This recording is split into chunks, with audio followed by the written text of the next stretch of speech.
One of the cornerstones of emergency preparedness is being able to anticipate the future to the best of your capability, and part of that means thinking for yourself. But in order to do that, you need to understand how the world works. And that's what we're going to break down today, because what I'm going to tell you today is of critical and urgent importance, something that everybody needs to take note of and everybody needs to be prepared to endure. So let's get to it.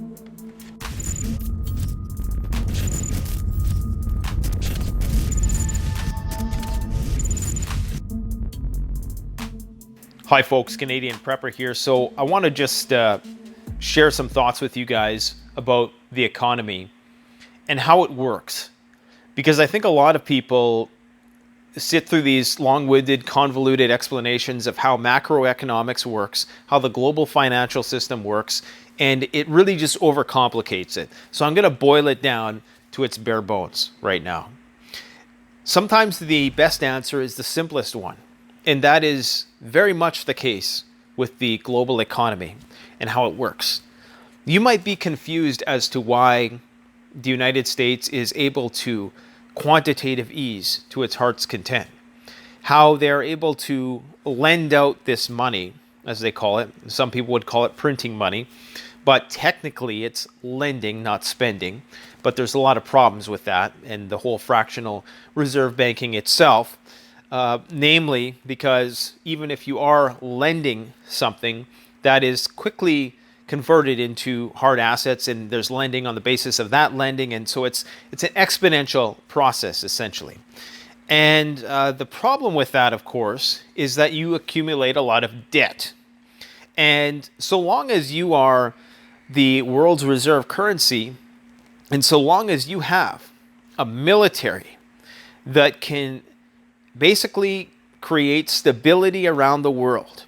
So long as you have that, so long as you are the top dog and no one can touch you militarily, you will have a unlimited credit card. You will be able to rack your federal debt up to quadrillions of dollars.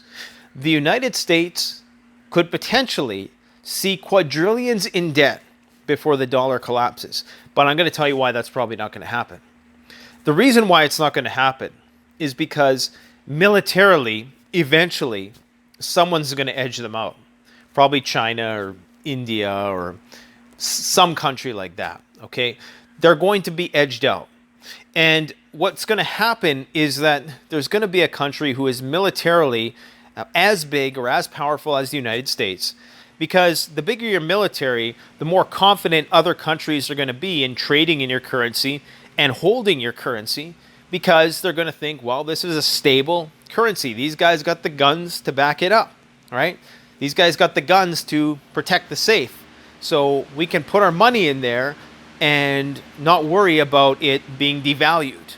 Okay, that's why not every country on earth can just do what the United States is doing and generate stimulus whenever it wants. Well, they can, but that's if they don't have the same kind of credit rating as the United States does, then other countries are going to look at that and be like, well, yeah, well, we don't really want to, trade with you, or, we don't have much confidence in your currency, and their currency is going to be relatively devalued. So it's really simple to understand. Whoever is the prevailing superpower at the time, militarily speaking, which is why the United States spends $1 trillion on the military every year, whoever has that has the unlimited credit card. That's the prize you get for being the top dog on planet Earth, is you get the credit card, the golden credit card. So that is why when the US spends almost $1 trillion on the military every year, yet it goes into debt, $2 trillion. Think about that for a second. You spend $1 trillion on the military every year for what? Really, for what? Defense, right? Okay. Interventionism. And this I know there's going to be somebody who gets their panties in a twist in the comment section. This is not an anti-American rant. I'm just telling you how it is. I'm a realist. Okay. If anything, I find myself gravitating towards objectivism more and more each day. And what I can tell you is that $1 trillion, the return on that investment, you might not see it right away, But for Americans, I think there's some people who are aware of this. There's some people who know, but they just don't talk about it. The fact that every $1 spent on the military is $2 you can spend, or you can just create as debt. Because that military is what is retaining the value, that's holding, protecting the value of the dollar. And so long as you have the world policed, then you are able to essentially print as much money as you want. And other countries are still going to be okay with this because the US dollar is still going to hold its value. You see, countries want a stable currency that they can buy. Countries want US dollars because it's the most stable currency. It doesn't fluctuate that much, a plus or minus a few cents here and there. Except within this last crash we had, the US dollar went up because everybody else's currency was unstable. The one most stable currency was the US dollar. The Canadian dollar dropped significantly. It's kind of back up again.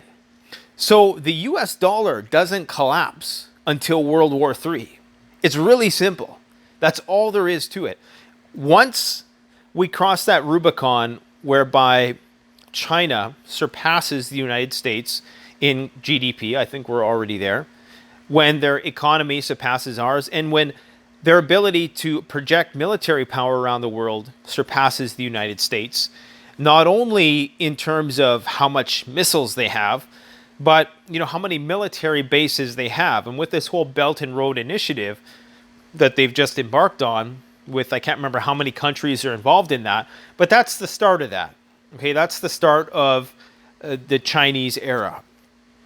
And when the tables do finally turn and people start dumping the dollar, that's when you're going to get a Weimar Republic type situation where you're carrying buckets of dollars to go buy a loaf of bread. Only by then everything is going to be digital. So there's not going to be any buckets of dollars. You're just essentially going to be worthless because all of that debt that's baked in to the system, that the United States, basically, they have to retain power. It's do or die. That's what people need to understand. If the empire collapses, all of those debts have to be paid. And it's just going to be massive bankruptcy. The currency is going to be completely destroyed. I don't know exactly what it's going to look like, how it's going to materialize on the ground when the US dollar becomes worthless. I don't know if it's going to be an incremental thing, or if it's going to be something which really happens quickly as a result of some sort of conflict, which escalates and the scales tip maybe suddenly. Maybe, there's a hot war, a proxy war, and the results of that war are going to determine, who gets the global reserve currency status after that. And that's going to be determined. It's not going to be like an official thing, like, okay, it's China. It's going to be whoever these countries confide in. And China already has this Belt and Road Initiative, which I think is setting up the first leg of that trust between all these other countries.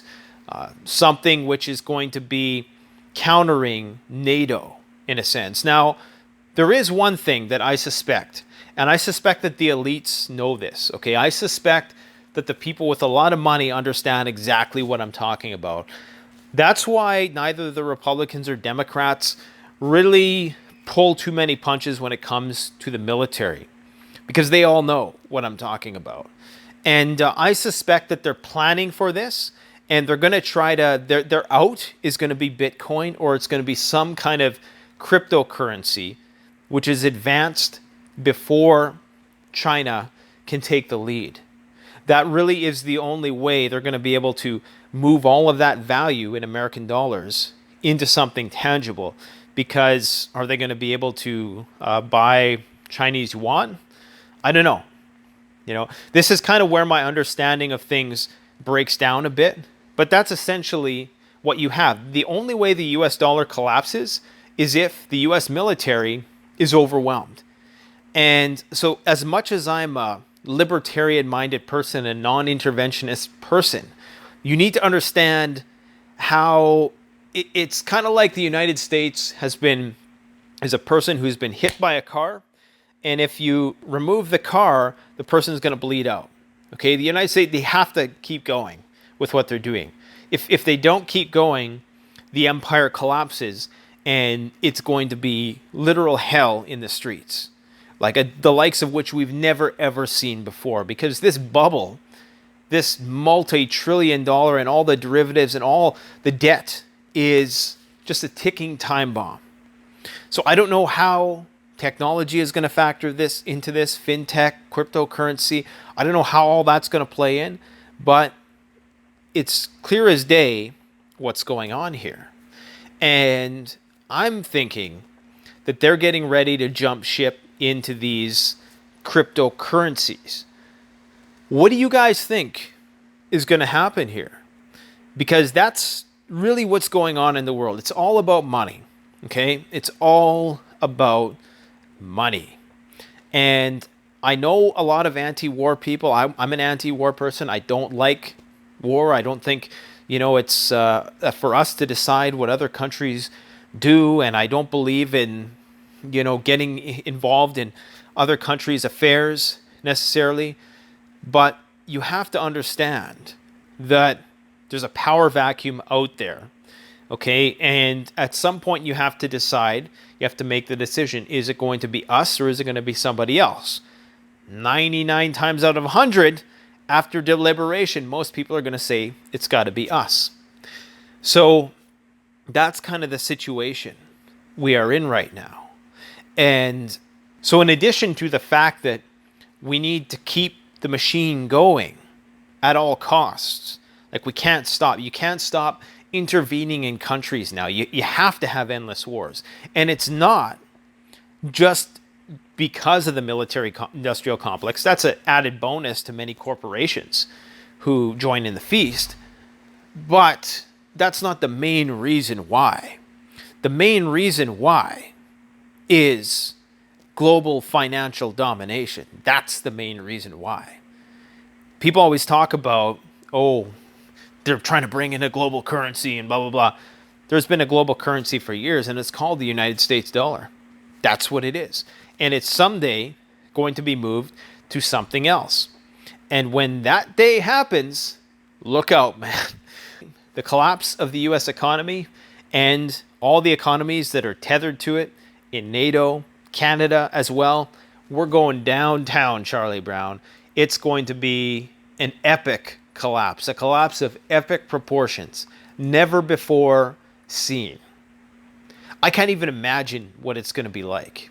I seriously can't imagine what it's going to be like. I may have to brainstorm what it's going to be like and make a video about it someday, but I do think that chances are the only way that happens, the only way that the United States relinquishes financial control of the planet, essentially, is if there's a war. The question is, what kind of war is it going to be? Is it going to be just these gradual, cyber war, bio war? Is it going to be, proxy conflicts? Is it going to be a one-on-one nuclear exchange? And there's also the question of whether or not the people with money, I'm talking the people with real money now, okay? The people with real money jump ship before any of this happens. So if you start seeing that price of Bitcoin skyrocket, and I'm talking skyrocket, to me that's a sign. That might be the canary in the coal mine. Arguably, it almost is. We're going to see what happens in the next few weeks here. But stay laser focused on what's going on in the markets, because I believe we're only halfway through Act 1 of this collapse scenario. Project for the new American century? I don't know, man. I think it may be project for the first 20 years of the American century. The next 80 years? It's anybody's best guess. Let me know what you think in the comments section, guys. Thanks for watching. Don't forget to like, comment, subscribe. Canadian Prepper out.